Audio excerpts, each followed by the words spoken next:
You're listening to the Intuitive Souls podcast. I am your host, Erica Russo, and this podcast is designed to educate, inspire, and enlighten. Let's wake up together.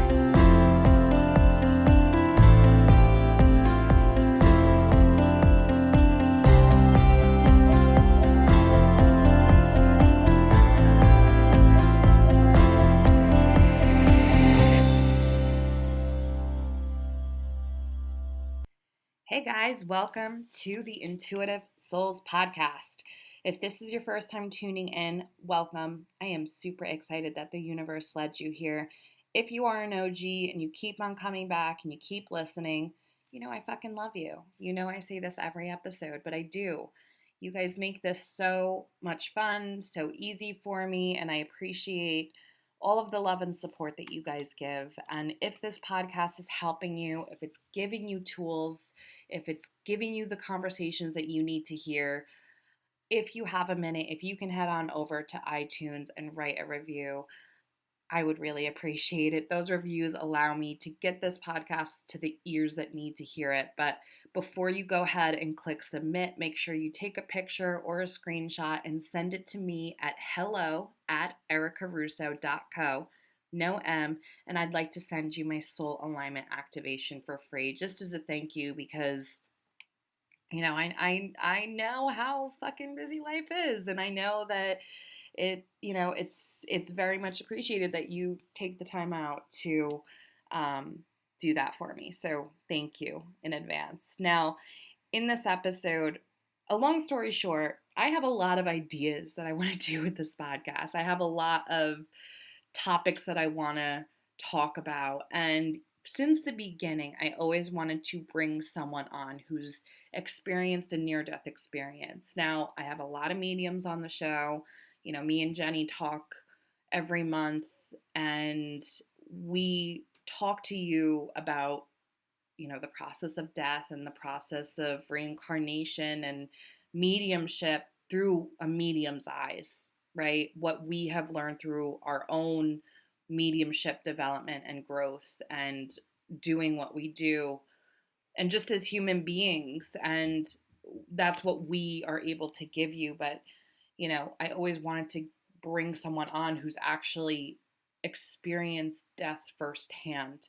And I was able and lucky enough to connect with Allie Bael on TikTok. And I told her, I was like, listen, I want you to come on the show. And we set something up, and she was so open and honest and vulnerable about the whole experience. And it was just so beautiful to just listen to just the experience. I've doing this work and learning about spirit and the afterlife and reincarnation and everything. I've just become so much more interested in just the spirit world and what actually does happen when we pass. Like, what does it look like? What does it feel like? And to have someone who's actually experienced it to come on and talk about it, it was just so amazing. So thank you so much, Allie, for coming on and just being so open and, talking about it, because I'm sure that it does bring up,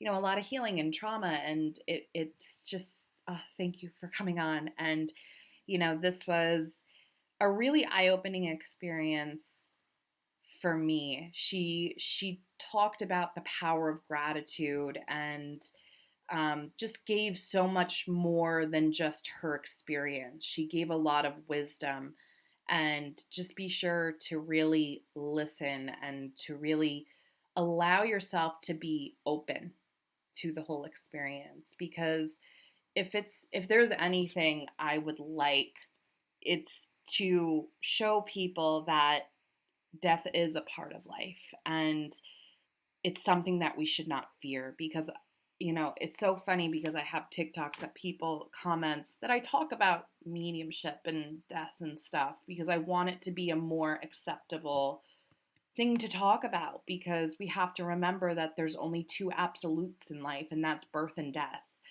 And I want people to know that it's not scary. It's actually pretty peaceful, and her experience just shows just that. So Be sure to follow her on TikTok and Instagram. All of her information is in the show notes for you. Again, enjoy this show, and I will see you soon. You guys, today I have the pleasure of having Allie Bael on the podcast. So, short story. I don't know if you guys saw my TikTok about the Afterlife. I did a very quick skit, and she commented, and I knew I just had to bring her on the show. She has actually experienced a near-death experience herself. She's an absolute warrior. She is here to share her experience with you guys because I feel like I can only give you so much. I never had a near-death experience. I can only talk about my mediumship and what I've learned, but I really wanted someone who's experienced it to come on and talk to you guys about it. So, Allie, thank you so much for being on the show today.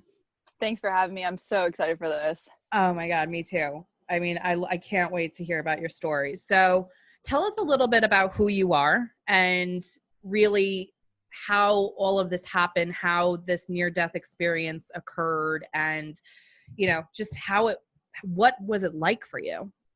Okay, so I'll start back in 2014 with who I was back then. Back in 2014, I was living in Las Vegas, Nevada. I was married at the time, and I was also working for a luxury goods company, which was pretty cool. During that time, though, my husband was getting deployed, and he wasn't, I think it was like a 6 or 7 month deployment. Yeah, 6 or 7 month deployment. And so I had the whole condo to myself. I was working 16 to 18 hour days. I was not eating the right food because I was working so much, and I was just like, it's just me. So I was going to eating all the crappy junk food, all the processed poison is what a lot of people call it, packaged poison, if you will. And then what I was doing is I was working so much, and then I couldn't sleep because I would have to close the store down, and then I would have to open the next morning. So I was drinking 9 venti size coffees a day. 9. Oh my gosh. Yeah, Wow. I was not taking good care of myself. I was not drinking water. I was not eating fruits and vegetables, which is what I used to. But I just got so wrapped up in that busy, I need it right now lifestyle. Mm-hmm. And so with eating crappy foods like that and not drinking enough water, I noticed that I wasn't able to go to the bathroom, and my stomach was just really extended. I looked like I was pregnant, and I was like, uh-oh, what's going on there? So, so one of my favorite hydrotherapy places in Las Vegas, I went there for a colonic, which I rant and rave about colonics all on my Instagram. Anyways, so I went there and just trying to move some of that old stool out. And I was in extreme pain too, because I wasn't able to eat anything. It was getting really bad. And so I went there, and the hydrotherapy didn't really work. Not nearly as much stool should have came out. So I was like, well, maybe I should schedule a appointment on base. And because I was a military wife. So I scheduled an appointment, and they're like, it's going to be 3 weeks out. I was like, I've already been 11 days without a bowel movement. I need to get in as soon as possible. Well, they're like, well, okay, well, you can go ahead and go to the ER. So I did. Wow. And I don't know who's listening right now who has actually been to a military hospital or has been given military care. Mm-hmm. It is below subpar. You are not going to have a good experience. So this is where it really all started, was going to the base doctors, going to that ER. Yeah. So I go there to the ER, and I was like, okay, I'm having all this abdominal pain, and I'm having migraines too, because all these toxins are just sitting in my stomach. Mm-hmm. And after a while, the toxins need to go somewhere, so it's going to bleed out throughout your body. And so they're like, okay, well, we're going to give you an x-ray and CT, and then we're going to give you some pain meds because we see that you're in pain, and you're going to drink this stuff. And I'm like, okay, well, what does this stuff do? And they're like, well, it's mainly for colonoscopy patients, but it's going to help flush out all that toxins and all that stool. And I was like, great, I'm good to go. Mm-hmm. Well, I get sent home, I go home, and I drank the entire gallon worth of Go Lightly. That's what it's called, Go Lightly. And it's around 9 o'clock at night, and I'm still not able to go to the bathroom. I don't feel anything moving. I feel so nauseous that I could just throw up. And I was just like, you know what? I have to be at work at 9 o'clock tomorrow morning. I'm just going to go to bed. So I go to bed. Could not really sleep. And I wake up the next day, go to work, and my boss is like, what's wrong with you? And I said, well, I went to the ER last night because I'm having problems going to the bathroom and I don't feel well. And she's like, yeah, you look like crap. Go back to the ER. So I go back to the ER. And I'm dealing with the same doctor that I had to the first round. And he accused me of not drinking the Go Lightly. And he also said that that he did see the stool in my x-rays and that we just got to wait till it comes out. So I go back to the ER with him, and I'm talking to him, and he's accusing me that I didn't drink it. And I said, well, give me another one and I'll drink it right in front of you. He's like, no, you can't do that. And I said, why not? I'm your patient. So I drank the second round, and I'm still waiting for this to come out. And nothing is moving inside of my stomach. And now I have 2 things that go lightly into it. I'm still receiving x-rays and CTs, and my body at this point is starting to shake because not only am I in a ton of pain, I'm in shock. So all this is just like building up, and my migraines are like, it's just getting to the point where I'm not able to physically do anything.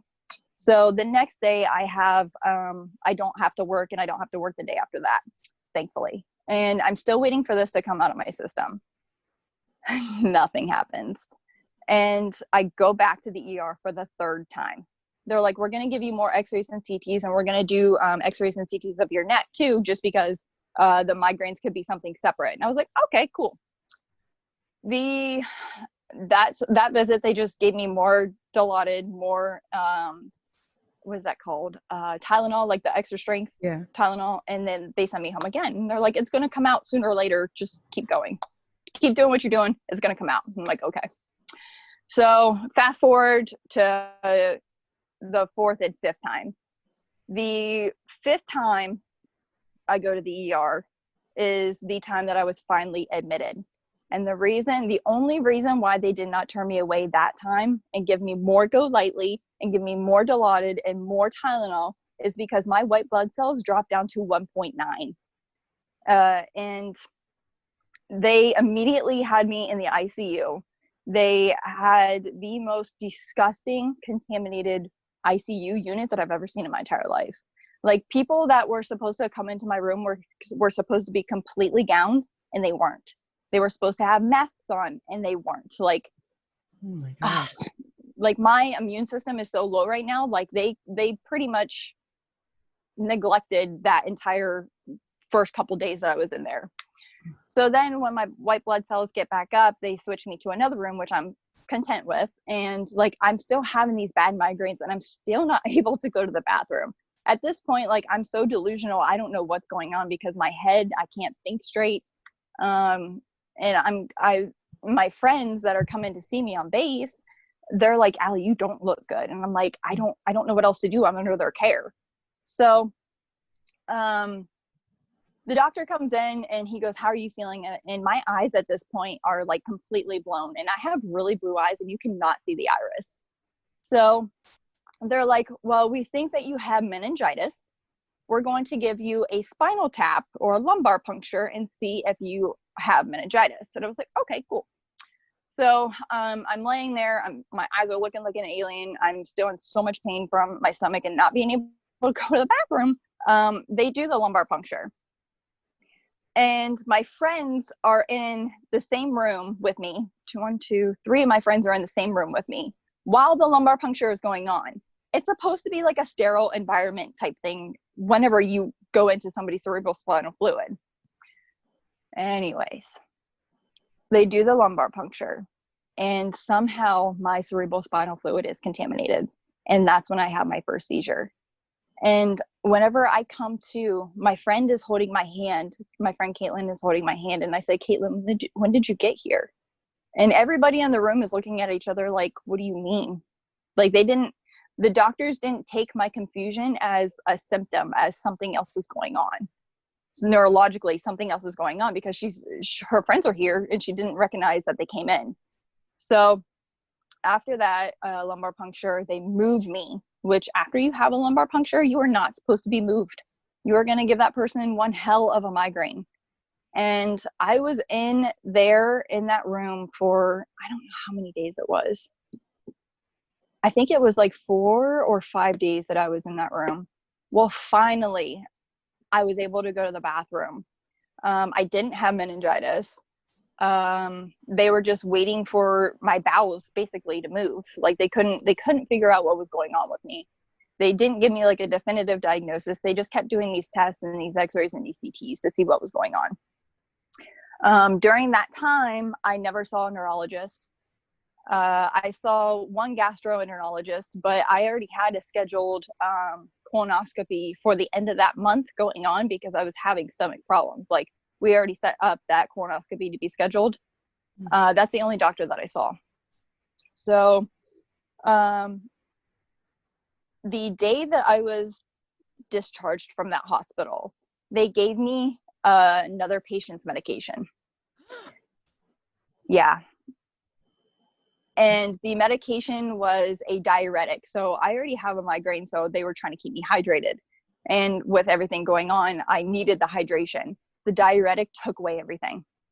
And I was peeing like no other.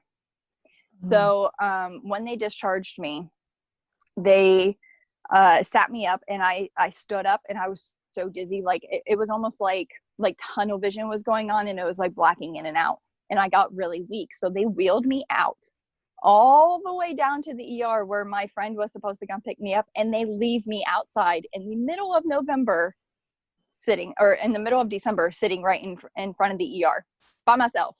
That's illegal to do. You can't leave a patient without somebody going into her care. Like you can't do that.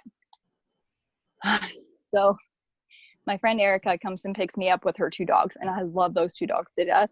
And at that time, I could smell everything. My senses were through the roof. I wasn't able to look at lights because my eyes still looked like I was an alien. I was having horrible migraines still the entire time. It was like a 20-minute ride back to her house. And she gets me to her house, and I lay in her bed for over 24 hours. I didn't move. And during that time is whenever I had this near-death experience. So the way that I can explain to somebody how my near-death experience worked is, imagine yourself out inside of the cosmos and you're going down a wormhole that is so fast and it is so vibrant and you are traveling at the speed of light. And then like you get to this beautiful area and you just feel like this warmth over your body and you feel like this almost like a welcoming home, like you are home type feeling, and you just feel all the love and all the happiness. And during this time, like while I get to this area, I see the most beautiful colors like of peaches and orange and little yellows and pinks, and it's just so beautiful and so magical. Like you feel at one with the cosmos, and you feel at one with yourself and with everybody. I mean, everybody throughout the universe. You just feel like you can feel everybody's happiness all the time, and it's an amazing thing. So I hear, while I'm in this area, I hear so many people talking, but I can't understand what they're saying. And then I have this entity come to me, and he's like, my name is Raphael, and I'm here to help you. Sorry, I'm going to get emotional. I'm going to get emotional. Yeah. Oh my gosh. He's like, I'm here to help you. And he explained to me what was going on, like that my soul decided to leave my body, and that I am here with him in this amazing area, and that I have the option to go back to Earth and to live the rest of my human experience during this lifetime if I want to, or I can go with him and my soul will have to relive everything that I have already experienced on Earth, because I have not learned all of the lessons that I came here to do. And I was like, oh my goodness. Like, I've been through so much heartache. I don't know how much more I could take. And I kept like negotiating to him, trying to figure out different ways that I could start my healing journey for all of the heartache. Like you carry so much heartache into your heart chakra that a lot of people don't even realize it. your subconscious realizes it, but your whole body, your conscious self doesn't realize it. Anyways, so I'm there with him, and he goes, if you decide to come back to Earth, you're going to have to deal with more heartache, but you are going to come out so much stronger than what you did. You're going to be so much better mentally, spiritually, and emotionally than you have ever been in any other lifetime that you've lived. And during my death process, this happens a lot. So during your death process, your soul and your body and your mind can get to a point where it doesn't know what's going on, and it goes into complete freak out mode. So a part of your soul will fraction away from itself, and it will go into another realm, or it will go into another density, or live a completely different experience. I mean, it's still you, but it could incarnate into a completely different experience because it's not whole. Mm-hmm. And Raphael told me that my soul fractioned away from itself. And when I am ready, I can retrieve a part of that soul if I decide to come back to Earth. And, but the things that I have to do is I need to start my healing journey. I need to start my self-love journey, because I haven't been doing that during this entire lifetime while I've been here for my 32 years of existence on planet Earth. And he goes, I can't retrieve it right now. It's too far away, but I can take your soul right now and put you back into your body. And I said, I want to come back. And so I did. And when Raphael placed me back into my body, it was the most physical pain that I've ever felt in my entire life. And what I mean by that is, like, I felt like I was just hit by a truck. Like, I was just standing in the middle of the road and a truck just came and just hit me. That's what it felt like. And I was in a lot of pain like that for a while. Mm-hmm. So while I'm at my friend's house, she comes back home and she's like, you haven't moved. And I went to work and I was gone for a while. And she's like, I don't know what to do because of HIPAA regulations, but I need to call your family. And mind you, my husband at the time is still deployed. Like, he's talking to my friends, but he's not able to come home. He's not able to come home and take care of me. So my friends who were there with me at the hospital, they get a hold of my family, and one of my family members flies out to Las Vegas to take care of me. And during this time, I still have the alien eyes going on. I'm not able, my speech is all messed up. I'm not able to form complete sentences like I am with you guys. And like during this time, like I'm able to go to the bathroom, but nothing makes sense to me. I'm not able to walk by myself. The lights are just excruciating to me, and all of my senses are heightened. So anybody that has perfume on, anything synthetic, any meat product, like I've been vegan since I was 13, so any meat product, I just feel like I'm going to vomit, or I do vomit at the time. And so I'm highly sensitive to everything. And my family member came and got me, and she's like, I cannot take care of you out here. I need to go back to work. I'm flying you back to Ohio, and I'm going to take care of you there. And I said, okay. And that plane ride, I just kept having more seizures, but my seizures and my grand mal seizures and my auras are like, it's like, again, it's like my near-death experience. I am traveling so fast down the wormhole, and I'm seeing these beautiful colors that I've never seen here on Earth. They're so vibrant and amazing. And I'm out in the cosmos, and it honestly just looks like I'm in the most beautiful nebula that I've ever seen photographed from any of the telescopes through deep space. And it's, like medical doctors call it auras. But the way that my soul feels it is that I am out there looking for my fractured soul, that I am out there exploring the cosmos, and my consciousness has left itself to the point where I am able to see different parts of the world that nobody else has experienced before. Wow. Some people would call it astral projection. Mm-hmm. But like after I have those auras, I'm down for 3 to 4 days at a time. I can't do anything. I'm completely bedridden. And while I'm back in Ohio, I'm still having these auras, and they are continuous. And I ended up being bedridden for 2 years. where I wasn't able to do anything for myself. I wasn't able to shave. I wasn't able to make food. I wasn't able to walk. I had a wheelchair. I had a walker. I had a cane. And that time back then, I was 26 years old.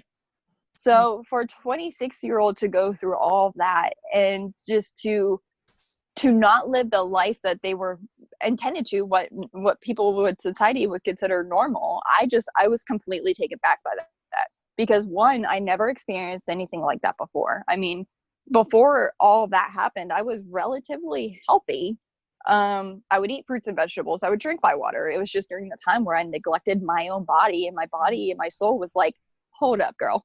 Yeah. We got some exploring to do, and you got to hold on for the ride. So I was bedridden for 2 years, and I had home health nurses. And during this time, my husband at the time was a firefighter. And his work schedule was to the point where he was never home. And then whenever he was home, he wasn't helping me like do the daily activities, making sure I was fed, making sure I had enough hydration. And I relied on my home health nurses so much, to the point where if it wasn't for this one particular home health nurse, I would not be where I am today. She looked at me and looked at all of the 11 medications that I had.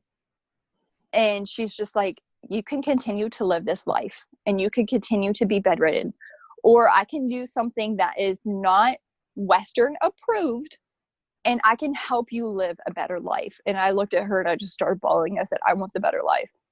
And with her, she put me on a 60-day juice cleanse. She brought over her juicer for me. She helped me with with enemas, which is a white bean coffee enema, to help flush out all those toxins, because my stomach was still extended. I looked like I was pregnant. Like all that stool was just backed up into there, and it's so bad for the body. Mm-hmm. So then, what was I doing? Oh yeah. So she was doing the juice cleanse with me. She was doing the white bean coffee enemas. She was showering me. She was feeding me the good foods, the foods that my body needed to survive.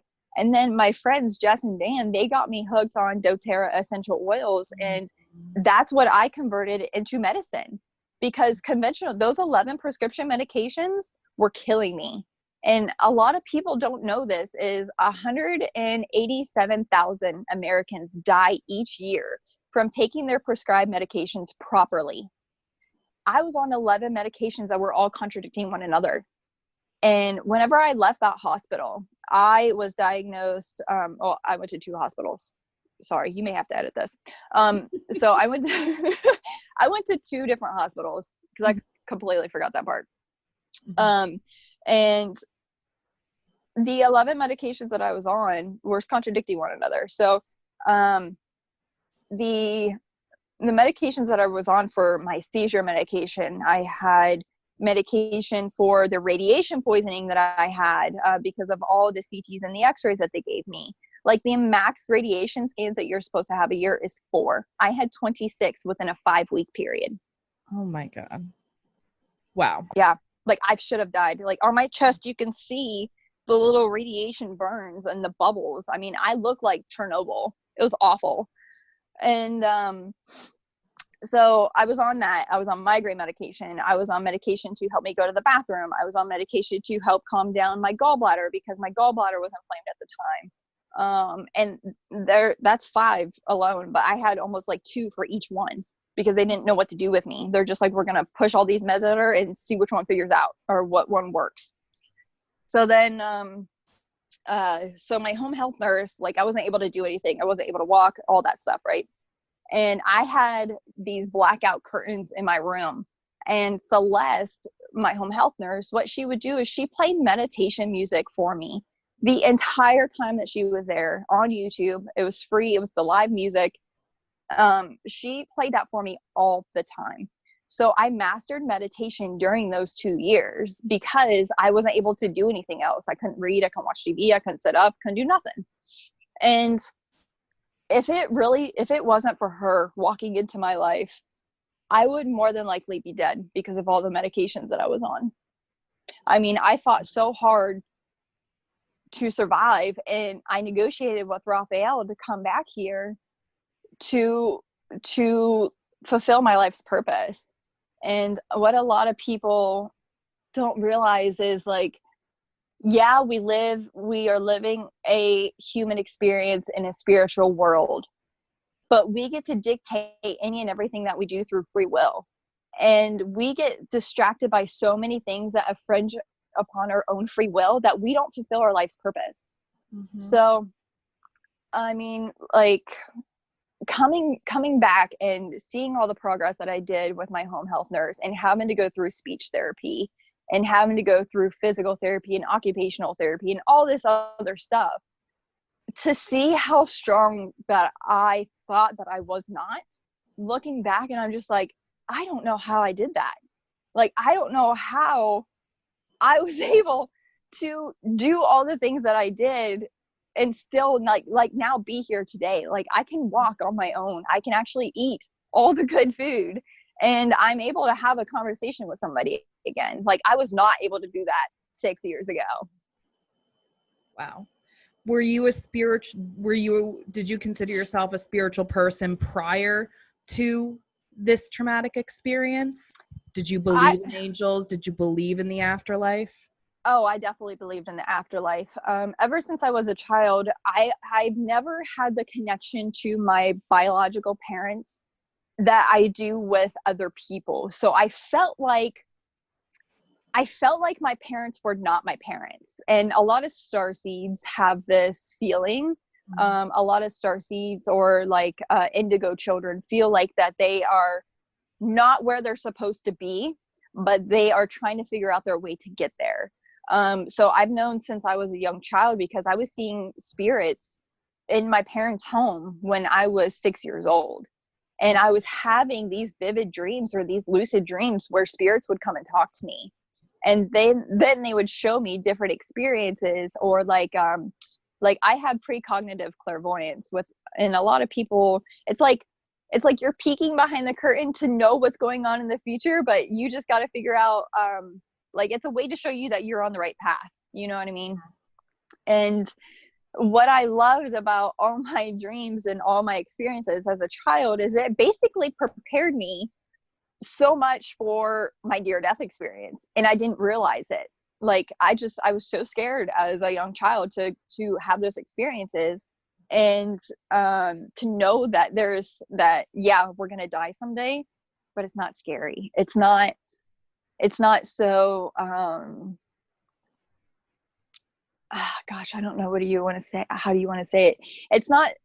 Death is not filled full of grief or sorrow or misery, like so many people have been ingrained to think, or like they're just like, oh yeah, that's never going to happen to me, or like people's perception of heaven and hell. Do I believe that I was in heaven with Raphael? I mean, I believe in archangels. I believe in angels. I believe in negative, low vibe entities because I've seen them. I've seen both spectrums of them.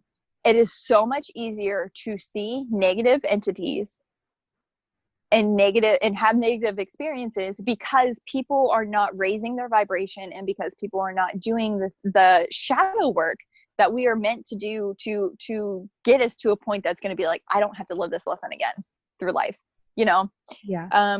So yeah, I believe that I was in a part of a different realm. I wouldn't necessarily call it heaven, because I recognize so many people. I had a reading done with one of my favorite psychics, and she's like, your spirit animal and one of your ancestors is called white owl. And what is so interesting to me is I'm drawn to white owls. I'm drawn to animals that are very fluffy and very, very majestic. Like, I have 2 Great Pyrenees. And whenever I adopted my first dog, I was actually going to adopt a white rabbit. I wasn't going to adopt a dog. And I saw her and I was like, she's it. I was just immediately drawn to her. Mm-hmm. So I love that you said, I love I don't love talking about death, but I love talking about it with someone who's open to it and has experienced that kind of thing, because I think I did the TikTok just because I want people to know that death it's us on the physical realm that grieve. It's us. It's not Mm-hmm. the person who has passed over. Right. All of those negative emotions, all of those human emotions are left here when we pass over. We don't They are. feel that, you know what I mean? And I think so many people are so afraid that, the people that they love who have crossed over are in pain, or they're suffering, or they never got to say goodbye. And it's just, I want people to understand that it's like, we're the ones holding the grief. Exactly. We're the ones feeling the fear. Exactly. Not them. They're good. They're good as hell up there, and it's nice to hear it from somebody else, because I can talk to, I've had this talk with Jenny Juranix, who's a psychic medium in Canada and stuff. And it's like, we can only tell you what we get, we can only tell you the information that we get from spirit, know. I've never had a near-death experience. I've read a lot of books. I've read Journey of Souls. I've read all of those, past Many Lives, Many Masters. And they all say the same thing, just like you were saying, the tunnel and everything like that, and the vivid colors. They all say the same thing. Yep. That's exactly how it is, though. Right. And I'm just, and a lot of people are just still so afraid of death. And I get it, because we have loved ones here. We have children and everything like that. But I feel like there's enough evidence out there between people who have experienced it and the books and everything, that it's like, we shouldn't be so afraid of it, because there's only two things. When we sign up to reincarnate, we have to remember that we only have two things given to us, and that's birth and death. Yep. Yep. But so since your near-death experience, your spiritual awakening, what have been, since you've kind of opened your eyes and realized, the healing process and everything, what have been some of the things that you've learned along the way? Oh my goodness. There are so many different things. Number one, gratitude. I mean, like, anytime, okay, so we have human emotions, which is the sorrow, the grief, the guilt, the anger, the frustration. But whenever you look at those emotions, and if you can take those emotions and look at them as physical objects, think of like a purse that you don't need, or like the shoes that you want to buy, but you can't afford it. If you think of those emotions like that and turn it into gratitude and just let those emotions go, that is going to be the most freeing thing for you and for your mind, and your soul is going to excel and be like, yes, queen, I'm finally awake, and you are seeing it for the first time. It's like, oh my gosh, I don't know how to explain it. Okay, I do know how to explain it. So think of yourself as tasting the most delicious dessert for the first time. Okay. And just having that gratitude and that experience, and you are so happy at that moment, that is your true self. Those emotions, being happy and showing joy and showing love and being so pure to the point where you're just like, I am so free, I am happy. Take those moments, and that's what life is about. So if, like, the people that are so scared of death, like you said, the guilt and the shame is our emotions that we are hanging on to. Yes, like we leave our physical body, but we have other experiences spiritually and emotionally that is still a part of us, but we are just in a different form. I mean, like, the way, how do you want to say this? How do I want to say this? The way that I look at things now is, okay, so for example, when I'm riding in a car, because I'm still not physically able to drive because I have seizures. So the way, whenever I sit in a car, I don't listen to music. I tune myself out and I go into a meditative state only when I'm riding in a car. That I send gratitude to the trees for being here for us, to give us oxygen to breathe. And I am thanking the sun for providing us with all this vitamin D and all these fruits and vegetables that I can just go pick and eat. I call it sun-fired food. And I'm expressing gratitude in a way that, like, majority of the people don't even think about. Like, if you go outside and you sit in the sun for 30 minutes while you eat pineapple and orange together, that is going to increase your serotonin levels by like 30 to 60% that you didn't have 20 minutes or 30 minutes prior to. It's showing that gratitude and being at one with the earth and being at one with nature that allows us to just be like, I feel good, you know? Yeah. It's the things like that. Another thing that has really opened me up is I am, not only do I have precognitive clairvoyance, I am an empath and I feel literally everybody's emotions all the time. And what's really cool is whenever you learn to harness your empathic abilities, like everybody is an empath, it's just how far they are in their awakening. Right. Okay. Mm-hmm. So when I was doing these practices like grounding, meditating, showing real appreciation to the earth, or like giving back to the earth, because the earth is a living, breathing being. We just don't realize it. We take advantage of it. So whenever I was doing stuff like that, I was just like, I feel everything. I feel the trees talking to me. I feel my dogs talking to me. I feel their energy and I feel their love and their light. And now I have tuned myself to the point where I can see people's auras within 30 seconds of them walking in the room. Or like somebody, this is going to be hard for a lot of people, but like I am able to tell when somebody is about to die, or when somebody is able to start their death process, because I've already been to that realm. And what happens is their light, their Kundalini light, gets a lot dimmer. I see this with a lot of people that are obviously the ones that are older. I see the ones that have the deepest depression and that are going to commit suicide. I see these with people that are just having a freak accident. My one friend's dog had a freak accident and I knew 3 days before she was going to die. Like I just saw her light dimming. Like she knew. Animals know so well that they are going to pass over, and it's the same freeing experience for them. Like they know that it's going to be they're going home. Yeah, like you just said, they're going home. That's exactly what it is. They're going home. Yeah. I mean, wow. Geez. So I'm still just like mind blown at like everything that you're saying, because it's like you can really feel just the energy that you give off is like you really took this horrible traumatic event and just completely turned it around. Yeah. You know, I think you're just like such a great example for anyone who has experienced an insurmountable amount of trauma, you know, where, you know, sometimes it doesn't look like tomorrow's going to be any better. And you've just turned it into something so much more powerful.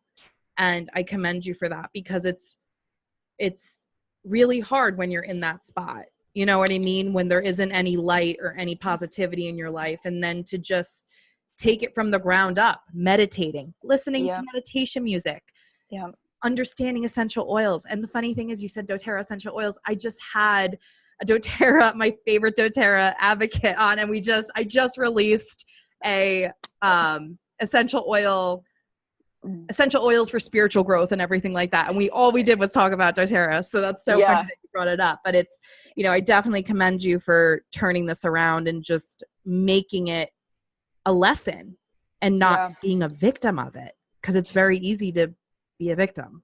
It is. And like once you get out of that victim mentality, everything changes. Your manifestations come directly to you. The things, what I find during that death process and during meditations, and also plant ceremonies, sacred plant ceremonies, I've realized that everything that has come into our life has chose us before we have chosen it. Any object that we buy at the store, any book that we buy at the store, any dog or animal that we adopt that we bring into our lives, people who have children, they knew that before they even got pregnant.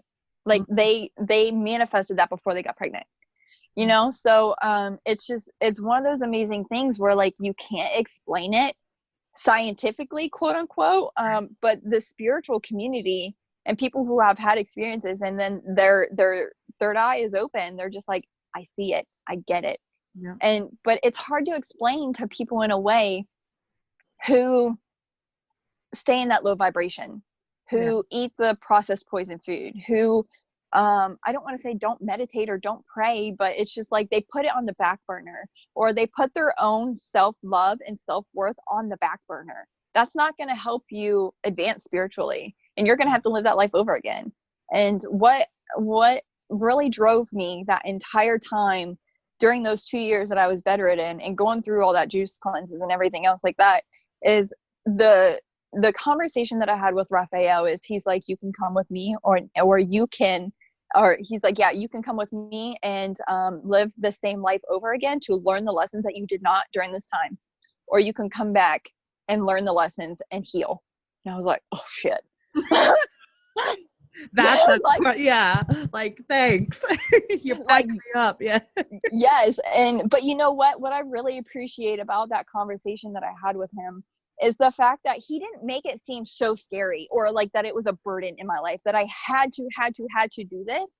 It was the free will option that I chose. Mm-hmm. And coming back, like, I have altered all of my relationships since I've come back, because I realized the ones that were not benefiting me and that were lowering my vibe and keeping me down in that low vibration. And I don't want to live this same life over. I want to heal my heart chakra and to heal my soul, and to retrieve that fraction part that I had to let go of, that got scared and ran away, you know? Mm-hmm. I mean, like, if I could write a book from childhood all the way to this day, I don't know how profound it would be for some people, but I know for the ones who are struggling spiritually, religiously, physically and emotionally, like, I know that it would empower them. And it's just because of the life experience that I had to go through. But I'm so thankful in a point that I had to go through that entire, like, medical negligence. And I'm actually thankful that I died and came back, because I am a completely different person, to the point where, like, to the point where I feel so much better about my self-love and my self-worth than I did before, because I wasn't loving myself before. I was letting people walk all over me, take advantage of me. Yeah. And I think the biggest thing, honestly, when it comes to spiritual development, personal growth, just evolving as a soul, is like, raise your hand if you've ever had that problem with self-worth and self-love. I think everybody has had a problem with that. Mm-hmm. And we have to understand, as light workers, as empaths, as starseeds, whatever you believe yourself to be, we do come and we reincarnate to help others. Absolutely. But at the end of the day, it's more of helping yourself. Exactly. Yourself. And then shining your light in order to help others. Mm-hmm. And that really is so important, you know? So what are 3 things, if someone listening right now, maybe they are dealing with health problems, maybe they are, you know, going through a spiritual awakening, maybe they're questioning everything about their life, what are 3 pieces of advice that you would give them right now to help them along their journey? The first thing would be to practice shadow work, to really let go of all that fear, that anger, that resentment, that sorrow, and that guilt. Take that, because not only do we have it through this lifetime, it's ancestral shadow work that we are working on, and we have to break those generational habits in order to grow. That would be the first one that I would recommend.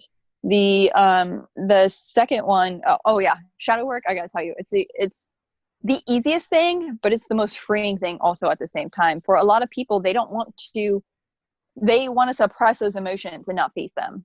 And I don't know if everybody who listens on here knows exactly what shadow work is, but it's basically like, think of it as all of your demons and all of your sorrow and all of your resentment and everything, and you store it in a closet, and you don't open that closet for decades. That's going to fester and putrefy and just basically make a huge impact on your soul to not allow you to progress. But whenever you face the shadow self, whenever you confront the shadow self, as Carl Jung would say, it's the most freeing thing in the world. Like, I cannot express that enough. You feel so liberated and so empowered just by shadow work alone. Yeah. I mean, one of my favorite shadow work practices is the Ho'oponopono. Yeah. And it's where you take your hands on your heart and you sit in a quiet place, and you are taking 100% responsibility for your own actions during this lifetime and your generational trauma that you're hanging on to, that's in your DNA. And just saying, I'm sorry, please forgive me, I love you, thank you. It's hard, but it's so amazing. Like, I feel all the emotions leave my body while I'm sitting outside. Yeah. The second one would be just to live your best life. Live the way that you are intended to have the life that you want, because somebody telling you that your ideas are stupid, or somebody telling you that you can't do something, or that you are not capable of doing that is them infringing upon your own free will. And who are they to say that? You are your own loving, beautiful being here on earth that are able to live your best life. It's just, if you want to choose to let somebody's negativity bring you down, or you could be like, fuck you, and I'm going to do what I want. Sorry for that. Don't worry about it. This is an explicit show. Okay, great. And along with living your best life, alter your relationships. If somebody doesn't inspire you, if somebody doesn't uplift you, if somebody isn't looking at you like, dang, she just did that, or dang, he just did that, I want to be like them, or I want that to be an idea that I have towards my own life goal, then I don't want it. That's what you got to say. I don't want it. If it's not going to inspire me, I don't want it. Right. And that's just a thing that you got to look for in life. And then the second one, the third one would be, don't be afraid to do things for yourself. Don't let your own fear hold you back from leaving that toxic relationship. Don't let your own fear hold you back from leaving that terrible job that's paying you no money and that's getting you paycheck to paycheck, because there are so many other amazing opportunities out there. It's just fear allows us to, it controls us to live a miserable lifestyle. That's all it does. So once you choose love and light over fear, everything changes. So that would be my top 3 things. That's amazing. Allie, thank you so much for coming on, for sharing your story. Oh my God. I mean, I'm still just like listening to other people's stories and just how they wake up and how they just choose gratitude. They choose joy. They choose to step into the light. It's just so empowering. So thank you so much for coming on. Guys, all of her information is in the show notes for you. Thanks again for coming on.